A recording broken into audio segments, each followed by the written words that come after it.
Você já se viu preso numa relação onde você sabia que aquilo não estava te fazendo bem, mas mesmo assim continuava ali, porque dentro de você ecoava aquela dúvida cruel que é: o que vai ser de mim sem essa pessoa? Eu já vi e já vivi isso de perto. Tenho amigas que já defenderam atitudes abusivas com frases tipo: Ah, ele nem é tão ruim assim. Mas se for ver, ele poderia ter feito pior, né? e a verdade é, quando a gente ama com carência, qualquer migalha acaba se tornando banquete. No momento dessa relação, quando a gente tá dentro da nossa ilha, que a gente não consegue enxergar as atitudes, os alertas e os sinais, a gente acha que é amor. A gente tem o costume de chamar isso de amor, que é que a gente se doa por inteiro, que eu tenho que fazer de tudo, eu tenho que dar o meu melhor sempre, eu tenho que remediar, eu tenho que cuidar, eu tenho que estar sempre em alerta. Se tiver alguém que tem que pisar em ovos, essa pessoa sou eu tenho que dar o meu sangue para esse relacionamento dar certo. Aquela sensação de que se alguém tiver que se moldar para dar certo esse relacionamento, essa pessoa sou eu. Ui, até bati aqui no microfone. Porque a partir do momento em que você faz de tudo para se encaixar, para se moldar nesse relacionamento, nesse tipo de relacionamento, o seu eu, a sua essência já não cabem mais ali. Então, você tem que deixar de lado para que isso dê certo. E é aí onde você se perde, onde você não se reconhece, você não se vê mais sozinha ou sozinho sem aquela pessoa. E é só depois de um tempo que a gente realmente se dá conta de que fazendo isso, nós não estamos salvando a relação, a gente só está se perdendo. E normalmente a pessoa acaba aceitando essa situação de continuar nesse relacionamento abusivo, tóxico, porque o medo de estar sozinho, o medo da solidão, ele é muito maior do que a dor que eu já sinto, que aquela pessoa já está sentindo. Então é melhor eu continuar assim, porque eu sei, já sei lidar de algumas formas, do que me aventurar no desconhecido, na solidão. Não consigo me enxergar sozinho, sem o meu companheiro, sem tudo aquilo que eu faço por ele. É uma sensação de vou perder a minha função. E é aí que vem aquela pergunta que dá aquela virada de chave. Quem sou eu sem esse vínculo? Quem sou eu sem essa pessoa? Se a resposta for não sei, cuidado. Isso já não é mais amor. Isso é identidade emocional colada, atrelada à pessoa que te diminui. E sair de uma situação dessa nem sempre é fácil. A dependência emocional, ela é muito complicada, porque ela é silenciosa, ela começa com concessões pequenas. Primeiro você começa a ceder um pouco, aí você começa a abrir mão dos seus amigos, dos seus familiares, dos seus desejos, das suas vontades. Só que só você tem que abrir mão. O outro não abre mão, jamais. As vontades, os desejos, tudo permanece normal. Ele continua fazendo tudo que ele bem entende, tudo que ele gosta, porque ele tem a sua companhia. Só que quando você quer fazer alguma coisa diferente, algo que você tem vontade, já não tem como. Eu não quero isso, não aceito.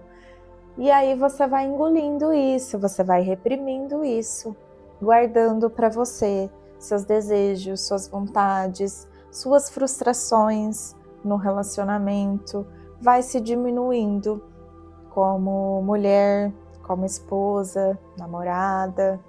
Você já ouviu falar sobre a síndrome do sapo fervido? Nós podemos usar essa metáfora para comparar com a dependência emocional. A síndrome do sapo fervido nada mais é que, se você colocar um sapo numa panela com água fervendo, o sapo vai se adequar àquela temperatura conforme a temperatura for se elevando. Só que chega numa certa temperatura que o sapo ele não consegue mais se adequar àquela temperatura. Só que também ele perde a capacidade de sair da panela. Ele já gastou tanta energia, ele já se adequou tanto às temperaturas que foram se elevando, que ele não tem mais capacidade de sair da panela. E a dependência emocional é exatamente assim. Porque a todo momento a pessoa que tem essa dependência emocional, ela tenta se adequar, ela se reduz para caber, ela se diminui, ela deixa as vontades de lado, tudo para uma só finalidade: o relacionamento dar certo. E com o tempo, a dependência emocional, ela cria um cansaço físico e um cansaço mental na pessoa, e é onde ela vai perdendo a força dela. Então, onde ela não consegue mais sair daquela situação.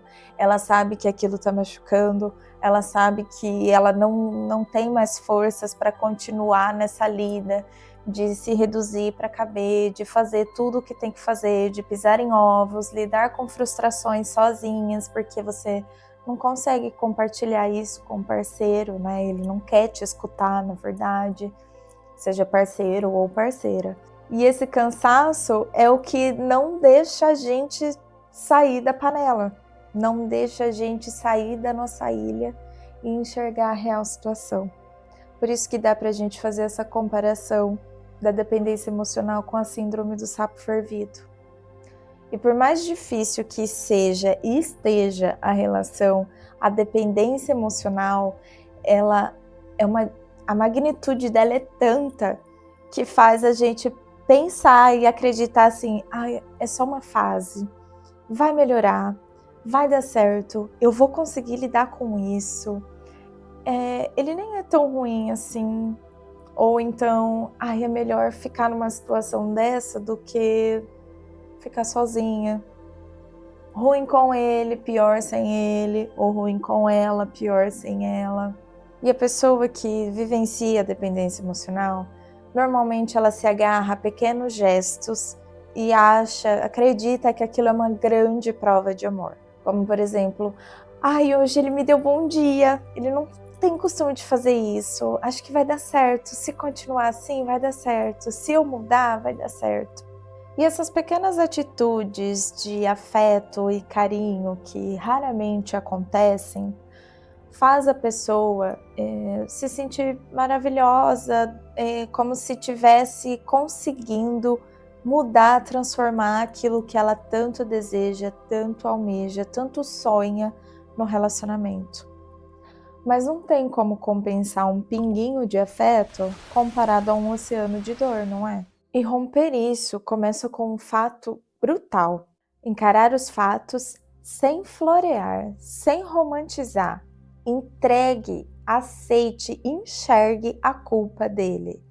Faça a pessoa se responsabilizar pela culpa que ela tem. Não diminua a culpa dele, porque você não está diminuindo a sua. Encare os fatos, aceite.